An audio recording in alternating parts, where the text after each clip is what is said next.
Namihatina hatok pikraba naga taruk ki thawaina lairam lenda ingna sikna layunaba naga generation jet kaya na amato ina punsinduna candle light binjin gi thorom ama pangthokkhre New Chekon da leba tribal market naga amadi mitai phuruk ki miyam amana saruk yaduna pangthokkiba thorom aduga mari leinana lengmai film forum gi president Lungambiu Chongmaina haikibada lamdam asida miyam bungak senaba lengak aman leirabasu misam miyam bu mifa mipun chathabagi mathakta mihathina hatlaba fawa maral leba mata faduna cherak piba ngamdaba haibasi yamna lebok thibani naga misam taraga nipan mu lailon wifi gi gumen wingna fazil laba tungda kuki milten singda kusin nekhibani amadi makhoi bu mihathina hatkiba khak natana mioi bana chadhai daba thabak kaya chathakibani haiki masida natana masak fawa khangba ngamdana asiba haksang oina phanglakraba naga taruk ki DNA test tongnaba thorangliba asida ningthina asoi eran yohandana asumba region puthokadabani amadi thogok asida senariba singbu athuba matamda faduna maran gi matung ina cherak pigadabani haina lenga ki pukning chingchinki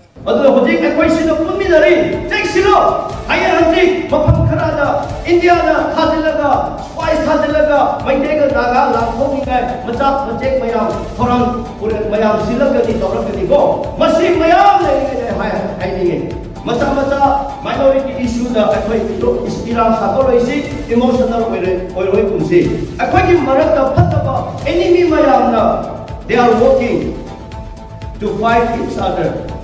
The fight between Nagas and the Maites must be fought. Our brothers, Jalong Pui Naga, Missy Kibasing Moya Tawase, Ingna, Tabna Put Hangai, and our program Tawne, Aduki Matata, Haiki Boguna, Akwaki Pen the Basumia Mere,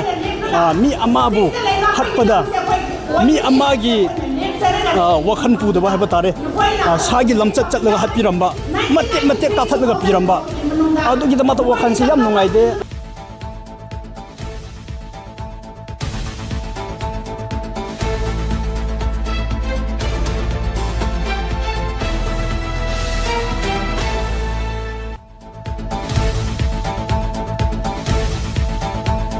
Lambai Khongnang Khongda leba Progressive Artist Laboratory Palna Sinona N Tiken Singna iba Manipur isai nomai gi bolong 1 gi nongna iba lyric ama Palgi Office Complex ta haunubi matung ina phongkhre lyric phonggi thorom aduda Manipur University gi Dean of Humanities ki retired Professor P Nabachandra amadi Palgi President oriba Professor Hais Tombi Singna sing anina athobe mitungnen sing oina saruk yakhi thorom aduga mari lenana Professor P Nabachandra na hai Namai rakpam tiken asi lamdam asigi jagoi isai amadi dance na chingbada miyamna khwaidigi masak khanglaba misak amani adubu masak naraba misak asigi matangda ahanbo oina lyric oina phongba asi yamna nungaiba fawi music ki lamda Oza Birendra Kumar na lekhidaba matungda folk dance jagoi isai amadi makhal makha kayagi instrument sing leiriba asisu hojiki haurakliba naha singda khanghongnaba amadi naina hongnaba haina mapung oina pangthokpa laik amasu oi amadi penana hojiki haurakliba isai nomai gi khakta natana tongan ba thorom singda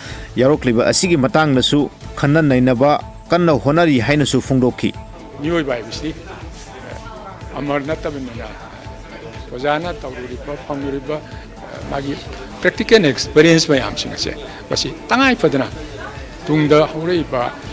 aikogi isei nongmai bu music bu sangipu nungsi jaba sigi khongul linaba kogi napu masagi aikogi chakhanaba adumba honeriba adum kangbusi da tangai fadana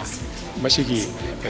idana thamami basina tungda yam kana boigani aduga loinana masida bakhatana moina sigi lamse tijena bohona bagi sina